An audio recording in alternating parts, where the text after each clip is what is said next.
Breaking news! Ladies and gentlemen, die-hard New England Patriots fans, get your hearts ready because things are heating up behind the scenes in Foxborough. Today, I'm here in front of you to bring you some scorching hot information that could completely change the course of our upcoming season. We all know that our relentless Drake Maye is hungry, determined, almost obsessed, with one mission, to bring the Patriots back to the top and raise another Lombardi trophy. But, like every great saga, there are obstacles, and there are some critical issues within the team that must be solved before this journey toward the Super Bowl becomes reality. And believe me, what I've uncovered in the last few hours will make you see that this front office is not here to play around. I'm about to share every behind-the-scenes detail with you, every move, every quiet negotiation that could once again transform this franchise into a winning machine. But before we dive into this ocean of information, I need you to make a pact with me and with every fan who proudly wears the blue, red, and silver on their chest. Smash that like button right now, but only if you believe a Mike Vrabel has the right plan in hand and will lead our Patriots nation to one more ultimate Super Bowl glory. Man, I believe in this so much. I can feel we're about to witness something huge, something historic. And if you also share this unshakable faith in our team,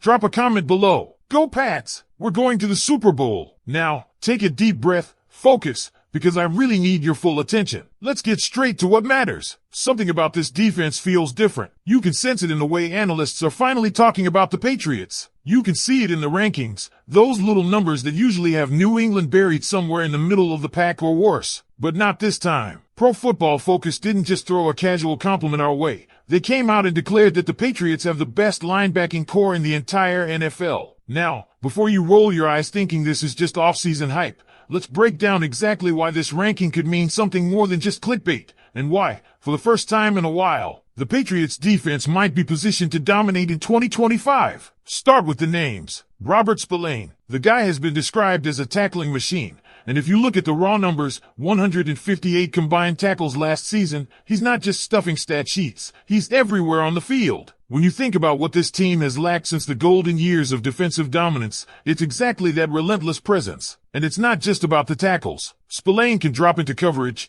disrupt passing lanes, attack the run, and most importantly, set the tone. If you want to know how much faith the front office has in him, consider that contract, 3 years, $33 million.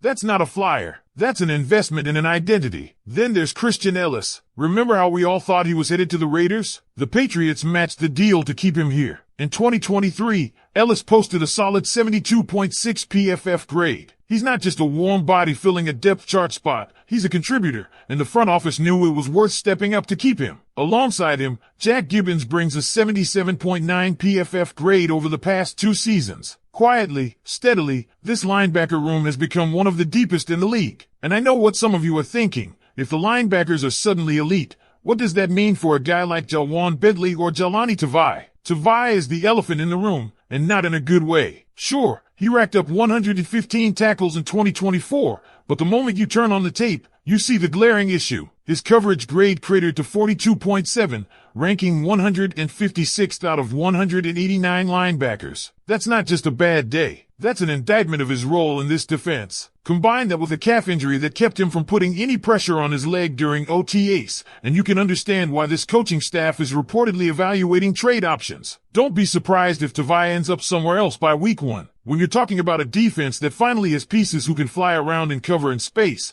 there's little room for a liability, no matter how many tackles he makes. It's clear that Mike Vrabel and Elliott Wolf are aggressively retooling this unit. They didn't bring in Carlton Davis for nothing. They didn't spend to add Spillane and Gibbons to maintain the status quo. They're building something that feels closer to the Patriots' old identity, fast, physical, and disruptive. And it's not only the linebackers who got a facelift. Christian Gonzalez and Carlton Davis have been ranked by PFF as one of the NFL's best cornerback duos. On paper, and yes, it is just paper for now, this defense could easily be top 10. Dalton Wasserman, the PFF analyst behind the rankings, highlighted how these signings and retained players create a unit that is positioned to dictate terms instead of reacting. That's what Patriots football used to be. But if there's one thing you can't ignore, it's the uncertainty that comes with any big roster overhaul. Chemistry doesn't happen because someone put names on a whiteboard. These guys have to translate those grades and contracts into performance when the real bullets start flying in September. Even Brett Alper, who covers the team closely, admitted he was shocked when he first saw the rankings. Last year, this group looked nowhere near elite. It's fair to have some skepticism. Still, the front office is sending a message. You don't commit this much guaranteed money, match offers, and bring in proven veterans if you're not planning to win right now. And while Tavai's potential trade is getting plenty of headlines, the reality is that it clears the path for guys like Spillane and Ellis to step fully into starting roles without the awkward rotation that bogged down the defense last year. If you're wondering what all this means for the rest of the roster,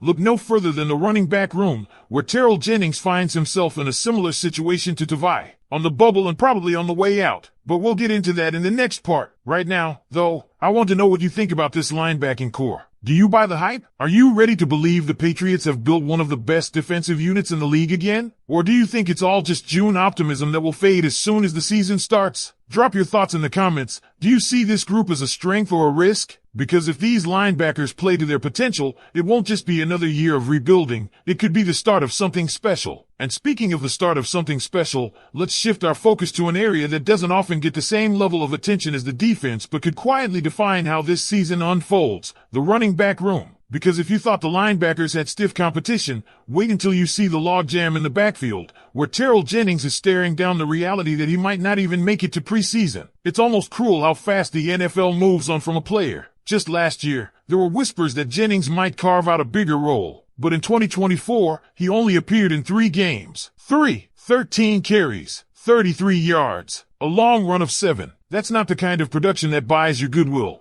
and it definitely doesn't buy you job security when the front office spends a second-round pick on Tavon Henderson. Henderson's arrival immediately made Jennings expendable. Henderson isn't just some late-round flyer. He's a young, explosive back who the Patriots clearly see as part of the future. And when you factor in the presence of Antonio Gibson, who's projected to be the third-down specialist, it becomes almost impossible to draw up a scenario where Jennings sticks on the active roster. Even more so when you start hearing names like Lon Larison being praised on every podcast, every insider stream, every closed-door report. Lon Larison is the name you need to remember. Because if you're picturing a Danny Woodhead or Rex Burkhead type role in this offense, that's exactly what Larison is auditioning for, and apparently, he's making a hell of a case. While Rhamondre Stevenson was away mourning the loss of his father, may he rest in peace, Larison was repping with the first-team offense alongside Drake Maye and Stephon Diggs. When an undrafted rookie is working with your starters in June, that's not a coincidence. That's a sign the coaching staff sees something real. And here's where it gets even harder for Jennings. Bernd Bachmaster from Pat's Pulpit summed it up perfectly. This isn't a player who was pushing for a starting job last year. He was fighting just to land on the practice squad, and he didn't make the active roster. That's the truth. The front office could easily look at this roster crunch and decide to ship Antonio Gibson out in a trade, maybe pick up a mid-round pick and give themselves cap relief. But even if they do that, Jennings still isn't guaranteed anything. Because if the Patriots only carry 4 running backs, and that's the most likely scenario, those spots are already spoken for: Stevenson, Henderson, Gibson or his replacement, and Larison. There's simply no room to stash a player who hasn't proven he can be more than a fill-in. And don't forget, this staff has already shown they'll move on from veterans if there's a younger, cheaper